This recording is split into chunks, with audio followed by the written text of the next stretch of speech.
Hello my dear teachers, I welcome you all back to my YouTube channel. कुछ और questions आज हम discuss करेंगे कॉमर्स पेपर के। तो अगर अब तक आपने मेरी 5 वीडियोस नहीं देखी है तो आप वो देख लीजिए। इनफैक्ट मैंने 6 वीडियोस अपलोड किए। कॉमर्स का रिवीजन हो जाएगा उसमें आपके लिए। और रिवीजन के साथ मैं हमेशा ये कहती हूँ कि मैं अप्रोच सिखा रही हूँ, स्ट्रेटेजी सिखा रही हूँ आपको कि क्वेश्चन को कैसे सॉल्व करना है। नेट सेट एग्जामिनेशन ऐसा है जिसमें आपके क्वेश्चंस तो रिपीट नहीं होते, बट कॉन्सेप्ट्स रिपीट होते हैं। अब मैंने आपको जितने कॉमर्स के क्वेश्चंस कराए आप उसमें देखिए कुछ क्वेश्चंस मैनेजमेंट के, ठीक है। तो वो ऐसे रिपीट हो रहे बार बार, मतलब ऑप्शंस में आप समझ पा रहे हैं कि ऑप्शंस भी रिपीट हो रहे हैं। तो वैसे कॉन्सेप्ट्स हमारे रिपीट होते हैं डेफिनेटली, क्योंकि सिलेबस उतना ही है। बट ऐसा क्वेश्चन वापस नहीं आएगा। तो आप कुछ question strategy wise approach wise भी बना सकते हैं। ओके। तो पढ़ लेते एक बार फटाफट कौन से क्वेश्चन है। When the number of trials n is large but the probability of success is small। ठीक है, तो binomial probability distribution can be approximated uses using. अब देखिए ये यहाँ पर है ना, प्रोबेबिलिटी डिस्ट्रीब्यूशन का क्वेश्चन है। और यहाँ पर जिन्होंने बताया number of trials is large और प्रोबेबिलिटी ऑफ सक्सेस, तब इसमें एक ही ये बनता है आंसर, और ये परसेंट डिस्ट्रीब्यूशन है। ठीक है, तो ये ही हर बार मतलब ये कॉन्सेप्ट है उसका, अगर आपको पता हो तो, कि what is the difference between burnout distribution या फिर हाइपर जियोमेट्रिक डिस्ट्रीब्यूशन या नॉर्मल डिस्ट्रीब्यूशन, तो आप आंसर ढूंढ सकते हो। तो ये कॉन्सेप्ट ही समझा है। अब ये इस 1 सेकंड की क्वेश्चन सॉल्व करने में आपको कॉन्सेप्ट तो डेफिनेटली समझ नहीं आएगा। तो मैं हमेशा बोलती हूँ, आज ये कॉन्सेप्ट अगर आपने पहली बार पढ़ा है तो आप उसको जाके प्लीज अच्छे से स्टडी कर लीजिए कि नॉर्मल डिस्ट्रीब्यूशन कब यूज होता है। ठीक है, और फिर हाइपोजियोमेट्रिक जियोमेट्रिक डिस्ट्रीब्यूशन कब यूज होगा, या ये आंसर जो इसका करेक्ट बना है परसेंट डिस्ट्रीब्यूशन ये कब करेक्ट होगा, या बर्नौली डिस्ट्रीब्यूशन हम कब यूज कर पाते हैं। ठीक है, तो ये सारे कॉन्सेप्ट्स ऐसे है कि डिफिकल्ट है, मगर अगर हमने पढ़े हैं तो हमें डायरेक्ट कॉन्सेप्ट समझ आ सकता है। ओके। और याद रखिए कि बिल्कुल हेजिटेट नहीं कीजिए, कुछ भी नया कॉन्सेप्ट पढ़ते हैं उसको पढ़ के जाइए। मैंने हमेशा बोला है कि अगर आपका टारगेट जूनियर रिसर्च फेलोशिप है तो आपको अपने टारगेट मार्क्स कितने लाने वो बढ़ाना पड़ेगा। ठीक है, और अगर आपको ऑल इंडिया रैंक लाना है तो आपका टारगेट बहुत ही बढ़िया होना चाहिए। और अगर आप सिर्फ असिस्टेंट प्रोफेसर क्वालिफाई हो जाते हैं तो उतनी मेहनत तो आप सबको कर ही लेनी चाहिए। ठीक है, तो यहाँ पर हमारा इस क्वेश्चन का है correct answer option number 3। Let's move on to the next question. Which of the following are different types of dumping. अब मैंने ये रिवीजन वीडियोस में एंटी डंपिंग का एक बार क्वेश्चन आया था तो उसको एक्सप्लेन किया था। तो डंपिंग का मतलब मैंने उस वीडियो में भी समझाया, आप देख सकते हैं। मैं अपनी इस वीडियो के भी डिस्क्रिप्शन बॉक्स में सारे 6 वीडियोस का लिंक आपसे शेयर कर दूंगी। अदरवाइज आप मेरे कॉमर्स के प्लेलिस्ट में जाएंगे, उसमें आपको कॉमर्स पेपर 2 में सारी वीडियोस मिल जाएगी। Which of the following are different types of dumping हम पूछ रहे हैं। Persistent dumping, predatory dumping, sporadic dumping या नोमैडिक डंपिंग। ठीक है, अगर आपने पढ़ा हुआ है ये कॉन्सेप्ट तो ऐसी कोई डंपिंग नहीं है। तो आंसर बनना चाहिए ए बी और सी। तो ए बी और सी यहीं पर है हमारा करेक्ट आंसर ऑप्शन नंबर 2। अब देखिए थोड़ा सा डंपिंग के बारे में अगर आपको पता हो, उस दिन मैंने एंटी डंपिंग में बताया था। तो परसिस्टेंट डंपिंग क्या रहती है ये थोड़ा सा जान लेते हैं। परसिस्टेंट देखो नाम समझ आ रहा है कि कंटिन्यूस रहता है। ठीक है, तो यहाँ पर कंटिन्यूस एक्सपोर्ट होते हैं products at a lower price. ठीक है, तो डोमेस्टिक प्रोडक्ट, डोमेस्टिक मार्केट और जो इंटरनेशनल मार्केट में फर्क होता है, यहाँ पर कंटिन्यूस एक्सपोर्ट करते जाते हैं प्रोडक्ट का लोअर प्राइस जो हमारे डोमेस्टिक मार्केट से भी कम होता है। ओके, तो ये परसिस्टेंट है कंटिन्यूस। प्रीडेटरी डंपिंग क्या रहती है, हम टेम्पररी सेल करते हैं लो प्राइसेस पर ताकि कॉम्पिटिटर्स मार्केट से चले जाए और हम बाद में अपने प्राइस बढ़ा सकते हो, तो दैट इज प्रीडेटरी।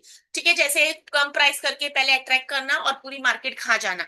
जैसे हम जियो का एग्जांपल दे सकते हैं, पहले फ्री दिया उन्होंने, तो ये प्रीडेटरी डंपिंग होती है। और स्पोरेडिक डंपिंग क्या रहती है, sporadic dumping occasional selling at lower prices. ठीक है, आप ओकेजनली सेल करते हो लोअर प्राइसेस पर इन द फॉरेन मार्केट्स, क्योंकि जो आपके पास एक्सेस इन्वेंट्री होती है उसको आप फिनिश ऑफ कर सकते हो, तो कभी कभी आप वहां पर लोअर प्राइसेस में सेल करते हो। ओके, तो परसिस्टेंट के नाम से ही समझ आ रहा है प्रीडेटरी। और ये स्पोरेडिक अगर आपने पहली बार सुनी है तो भी आप उसको स्टडी कर सकते हो। ओके, तो यहाँ पर हमारा कॉन्सेप्ट क्लियर होता तो हमारा आंसर तुरंत 1 सेकंड में ही बन जाता। जो भी क्वेश्चन पर आपका टाइम सेव हो रहा है आप उसको दूसरे क्वेश्चन के लिए यूटिलाइज कर सकते हैं जहां पर आपको क्वेश्चन के लिए कैलकुलेशन या फॉर्मूला लगाना है। तो here the correct answer is option number A B and C which is option number 2। Let's move on to the next question. Direct question है ये, तो अगर हमें आता है तो ही आ सकता है, और ऐसे क्वेश्चंस मैं हमेशा बोलती हूँ मेमोरी बेस्ड है, अगर आपने कभी पढ़े हो तो आपका आंसर बन जाता है। Which among the following has given this definition of CSR? CSR हमारा corporate social responsibility, wealth created from society has to be ploughed back into the society. ठीक है, जो मतलब हमें थोड़ा ट्रस्टीशिप का तो कॉन्सेप्ट याद आ जाए, सिर्फ प्रॉफिट्स बिजनेस अपने लिए ना रखे, सोसाइटी के वेलबींग के लिए भी दे, तो ये महात्मा गांधी जी ने कहा था, तो यहाँ पर ऑप्शन नंबर 3 करेक्ट आंसर है।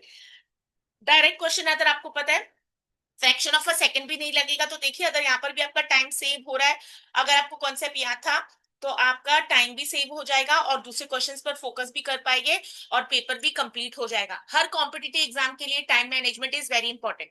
नेक्स्ट क्वेश्चन देखते हैं, रिसर्च से है, यूनिट नंबर 5 कॉमर्स का या फिर रिसर्च एप्टीट्यूड पेपर 1 का। हमारे पास है यूनिट नंबर 2 रिसर्च एप्टीट्यूड। ये क्वेश्चन क्या बोल रहा है, arrange the steps of research process in the correct logical order. तो लॉजिकल ऑर्डर बोला है, मतलब सबसे पहला स्टेप क्या होना चाहिए, तो यहाँ पर है, देख लेते हैं। सबसे पहले formulate a research question, literature review, collect data, develop a research plan, interpret the result. और देखिए याद रखिए, अगर यहाँ पर आपने कभी रिसर्च किया तो आपको पता है इन्होंने सब में ई को लास्ट दिया है, तो हमको पता है हम ऐसे आंसर ढूंढ नहीं सकते। तो याद रखिए सबसे पहले हमारी रिसर्च क्वेश्चन बनती है, रिसर्च प्रॉब्लम आइडेंटिफाई होती है, फिर हम जाते हैं लिटरेचर रिव्यू पर, इधर एक बार हमारा लिटरेचर रिव्यू हो जाता है, उसके बाद इन जो स्टेप्स में उन्होंने दिया तो फिर हम उसके बाद रिसर्च प्लान बनाते हैं, रिसर्च प्लान ब्लूप्रिंट रहता है, रिसर्च मेथोडोलॉजी आ जाएगी आपकी, उसमें रिसर्च डिजाइन आ जाएगा। ठीक है, फिर उसके बाद हम डेटा कलेक्ट करते हैं और इंटरप्रेट द रिजल्ट। देखिए उन्होंने सारे स्टेप्स नहीं दिए, जो स्टेप्स दिए बस उन्हीं को ऑर्डर में लगाना है। ओके, तो ए पहला आना चाहिए, फिर हमारा आना चाहिए बी, फिर आता है ऑप्शन, फिर डी आता है रिसर्च प्लान बनाया, सी आएगा कलेक्ट डेटा और interpret. So here the correct answer suitable is only option number 2। अगर क्लैरिटी नहीं होगी तो आंसर, अब हमेशा इसमें डाउट होता है कि लिटरेचर रिव्यू पहले होता है, तो टेक्निकली अगर आप रिसर्च प्रॉब्लम नहीं फाइंड आउट करते हैं तो लिटरेचर रिव्यू भी सबसे पहले होता है। ठीक है, बट यहाँ पर हमेशा याद रखिए करेक्ट आंसर हमारे पास रिसर्च क्वेश्चन होना चाहिए। So option number this second is the correct answer. Let's move on to the next question. अब ये कॉम्प्रिहेंशन दिए, पैसेज दिया है। मैं हमेशा बोलती हूँ पैसेज जब आते हैं आपको क्वेश्चंस, या तो आप पहले पैसेज से क्वेश्चंस पर जा सकते हो, क्वेश्चन से पैसेज से। क्वेश्चंस अगर पढ़ लेते तो याद रहता है कि पैसेज में क्या दिया था, बट अगर पैसेज पहले पढ़ लेते तो वो भी इजी हो जाता है। ठीक है, तो रीड करते हैं। Solar Tech Limited a global solar panel manufacturer, एक कंपनी है जो ग्लोबल सोलार पैनल मैन्युफैक्चरर है, sought to expand into emerging markets to counteract stagnation in its domestic market। अब उन्होंने कोशिश की है कि एक्सपांड करे, एक्सपांशन करे, एमर्जिंग मतलब ग्रोइंग मार्केट्स में। क्यों जाना चाहते हैं, क्योंकि उनके यहाँ पर स्टैग्नेशन हो गई, उनकी डोमेस्टिक मार्केट में अब ज्यादा सेल्स नहीं हो रही है, तो वो क्या करे, नई मार्केट्स में जाना चाहते हैं। आफ्टर एनालाइजिंग ग्लोबल अपॉर्चुनिटीज, उन्होंने ग्लोबल मार्केट का सर्वे किया, अपॉर्चुनिटीज देखी। The company targeted India due to its favourable renewable energy policies and growing demand for sustainable energy solution. तो उन्होंने जब क्या किया, एनालाइज की ग्लोबल अपॉर्चुनिटीज, तो उन्होंने टारगेट किया इंडिया को। क्यों, क्योंकि इंडिया के पास फेवरेबल रिन्यूएबल, फेवरेबल मतलब जो बिजनेस के हक में काम करती है, ऐसी रिन्यूएबल एनर्जी पॉलिसीज है, और यहाँ पर इंडिया में डिमांड है sustainable energy solution. Sustainability is the need of the day. Solar Tech Limited establish joint venture, तो उन्होंने क्या किया, एक जॉइंट वेंचर बनाया एक लोकल फर्म से टू लेवरेज देयर मार्केट, मतलब फायदा उठा सके, तो एक कंट्री में जाके अगर आप जॉइंट वेंचर करते हो तो आपको बेनिफिट मिलता है। ठीक है, तो उन्होंने joint venture with a local firm to leverage their market knowledge and distribution network. ठीक है, ताकि उनकी नॉलेज भी बढ़े और उनका डिस्ट्रीब्यूशन भी बढ़े, जेवी किया उन्होंने joint venture. They also customise their products, customise मतलब कभी भी कस्टमर को ध्यान में रख के उनके प्रोडक्ट्स बनाए, to meet the local regulatory standards, तो इंडिया के हिसाब से उन्होंने लोकल रेगुलेटरी यहाँ के स्टैंडर्ड्स फॉलो कर सके जो गवर्नमेंट बोल रही है इंडिया की, और यहाँ की क्लाइमेटिक कंडीशंस। क्योंकि अगर आप, जैसे अगर मैं बोलूँ हीट ज्यादा है, या तो वहां पर उस कंट्री में मॉइस्चर ज्यादा है, या फिर वहां पर पानी की तकलीफ, जो भी है वो आपको एनालाइज करना होता है। ठीक है, तो उन्होंने एक कस्टमाइज किया देख के कि कंट्री की कंडीशंस कैसे। डिस्पाइट इनिशियल चैलेंजेस, उनको स्टार्टिंग में चैलेंज आए, फिर भी सच एज, कौन से चैलेंजेस थे, नेविगेटिंग रेगुलेटरी कॉम्प्लेक्सिटीज, मतलब उनको रेगुलेशंस को जो डिफिकल्ट थी उसको चैलेंज था, और कल्चरल डिफरेंसेस, तो आप जो भी इंटरनेशनल मार्केट में जाते हो आपको कल्चर डिफरेंसेस आते ही आते। Solar Tech achieve 25% market share, तो उन्होंने 2 साल में 25% मार्केट शेयर अचीव कर लिया। ठीक है, इतनी दिक्कतों के बावजूद। और the success of the company, 25% market share उन्होंने कैसे अचीव किया, due to strategic partnerships, product customisation effect. तो ये 3 है आंसर। स्ट्रेटेजिक पार्टनरशिप्स की वजह से सही लोगों से उन्होंने काम किया, सही स्ट्रेटेजीज यूज की, प्रोडक्ट को कस्टमाइज किया इंडिया को ध्यान में रखते हुए, और उन्होंने मार्केट एंट्री टेक्टिक्स टेक्टिक्स और स्ट्रेटेजीज में क्या डिफरेंस है ये हम स्ट्रेटेजिक मैनेजमेंट सब्जेक्ट में पढ़ते हैं। However, it faced ongoing issues, तो उनके इश्यूज फिर भी थे, कौन से थे? Issues with supply chain disruption, ठीक है, तो क्या डिस्टर्बेंसेस रहते थे सप्लाई चेन के, and the need for continuous innovation to stay competitive. वो तो आजकल हर बिजनेस को आपको कॉम्पिटिटिव रहना है to stay in the market, otherwise you are kicked out.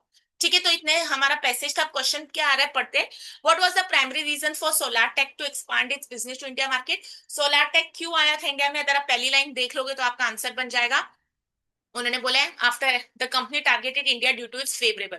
India में क्यों है? क्योंकि इंडिया के पास favourable renewable energy policies and growing demand थी, ठीक है, उनके प्रोडक्ट की। तो यहाँ पर करेक्ट आंसर बनना चाहिए favourable policies and growing demand. तो आपने पैसेज अच्छे से पढ़ा, समझा, आपको आंसर मिल गया without looking at the option. तो डिक्लाइनिंग डोमेस्टिक डिमांड नहीं है, lower production cost in India भी नहीं है, सैचुरेटेड इंटरनेशनल मार्केट। सैचुरेटेड मतलब अभी मार्केट फुल हो चुकी है, वहां पर स्कोप नहीं है सेलिंग। तो here the correct answer is favourable policies.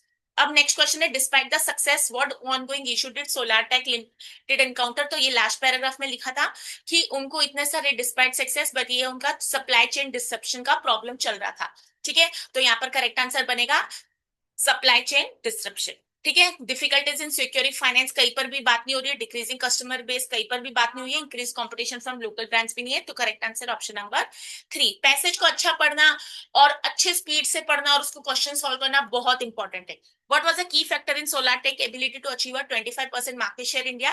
Price reduction, aggressive advertising campaign, strategic partnership and product customization, government subsidies। तो मैंने आपको ऊपर एक्सप्लेन किया था कस्टमाइजेशन और स्ट्रेटेजिक पार्टनरशिप। तो अगर हम ऊपर पैसेज पर जाते हैं तो 25% मार्केट शेयर को अंडरलाइन कर लीजिए। उसके बाद उन्होंने बताया क्या रिजल्ट था, स्ट्रेटेजिक पार्टनरशिप, प्रोडक्ट कस्टमाइजेशन और इफेक्टिव मार्केट एंट्री टैक्टिक्स। तो यहीं पर हमारा आंसर बन जाता था। नेक्स्ट क्वेश्चन है, how did SolarTech initially approach the market entry into India? Market में कैसे आए थे? मैंने आपको बताया through a joint venture with a local firm. Okay, तो ऊपर देख लेते हैं कैसे आए थे इंडिया में। तो यहाँ पर लिखा था उन्होंने कैसे किया है, उन्होंने जॉइंट वेंचर किया एक लोकल फर्म के साथ ताकि बेनिफिट उठा सके। ओके, देखिए पैसेज पढ़िया तो तुरंत याद रहेगा कौन सी लाइन में रहेगा question. What were some of the challenges Solartech faced in Indian market? Labor shortage बिल्कुल भी नहीं, high inflation rate, political instability and poor infrastructure, regulatory complexities and culture differences। तो डेफिनेटली ये फोर्थ और ऑप्शन था, regulatory complexities and culture differences। तो ये हमारा करेक्ट आंसर यहाँ से बन जाएगा। देखिए उन्होंने नेविगेट किया, navigate culture regulatory complexities and culture differences. Okay, फिर भी उन्होंने सक्सेस अचीव कर। ओके, तो देख लीजिए आपके ये 10 मार्क्स हाथ में आ जाते हैं। कॉमर्स में आजकल 2 पैसेजेस आ रहे हैं, ठीक है। तो देखिए आप कौन से सब्जेक्ट का, मैं हमेशा कहती हूँ अगर एक सब्जेक्ट को छोड़ के जा रहे हो तो उसको दूसरे से कंपेंसेट कीजिए। पेपर 2 प्रेडिक्टेबल नहीं रहता, हमें हमेशा याद नहीं पता होता कि कितने क्वेश्चन कौन से टॉपिक्स पर आ रहे हैं। अगर आपको लग रहा है फाइनेंशियल मैनेजमेंट में वीक है या आपसे बिजनेस मैनेजमेंट नहीं होगा तो उन ऑप्शंस को अगर आप छोड़ के जाना चाहते हो तो याद रखिए, अगर मैं एक्सपेक्ट करती हूँ पेपर 2 में हर क्वेश्चन, हर टॉपिक में मुझे 10 क्वेश्चन आएंगे तो हम कहीं पर 20 मार्क्स को कॉम्पेंसेट कर रहे हैं, अगर इक्वल वेटेज हो तो। अदरवाइज भी आप देखिए एटलीस्ट आपको हर टॉपिक से 5 क्वेश्चन, 6 क्वेश्चन, 7 क्वेश्चन तो आ ही जाते। जब हम पढ़ के नहीं जाते तो हमको लगता है पूरा पेपर इकोनॉमिक्स था, पूरा पेपर रिसर्च था, या फिर पूरा पेपर सिर्फ अकाउंट्स आया। तो वैसा नहीं होता है, बट ठीक है मेजोरिटी क्वेश्चंस कभी कभी हो जाते हैं उन टॉपिक्स पर जो हमने पढ़ के नहीं गए। ठीक है, तो पढ़ते रहिए। अगर अब तक आपने सेट एग्जामिनेशन की हॉल टिकट डाउनलोड नहीं किए तो जाके उनकी वेबसाइट पर चेक कर लीजिए। मैंने प्रीवियस वीडियो में आपको बताया है, मैं आपसे आज भी लिंक शेयर कर दूंगी डिस्क्रिप्शन बॉक्स में। और नेट एग्जामिनेशन का शेड्यूल भी आ चुका है, आप अपने अपने एग्जाम की डेट देख लीजिए। और मेरे चैनल पर प्ले लिस्ट है पेपर 1 की भी, और फिर मेरे पास रिसर्च और रिसर्च सीखे एक प्लेलिस्ट है जो आपको हेल्प करेगी right from first stage of PhD to last, how to write research papers. Basic चीजें भी मैंने एक्सप्लेन की है, तो जिस दिन आपके पास टाइम रहेगा आप वो मेरी पूरी प्लेलिस्ट चेक कर सकते हैं, ठीक है। अगर आपको मेरे चैनल से जुड़ना अच्छा लग रहा है तो प्लीज अपने फ्रेंड्स के साथ भी शेयर कीजिए। और मैं हमेशा कहती हूँ कि believe in the power of gratitude, जितना आप दूसरों को सपोर्ट करेंगे उतना आपकी भी सक्सेस एक दिन मिल ही जाएगी आपको, ठीक है। फिर मिलते हैं नेक्स्ट सेशन में। टिल देन टेक केयर, पढ़ते रहिए, ऑल द बेस्ट। और हॉल टिकट पर जो भी गाइडेंस लिखे वो पढ़ के जाइए, ठीक है। हमेशा अपने साथ आईडी कार्ड फोटोज कैरी करना जरूरी है। और ठीक है, जैसे कि मैं मुंबई से हूँ और महाराष्ट्र मतलब यहाँ पर हमारे यहाँ मानसून सीजन है, तो आप अपना ध्यान रखिए, कभी भी बारिश आ सकती है।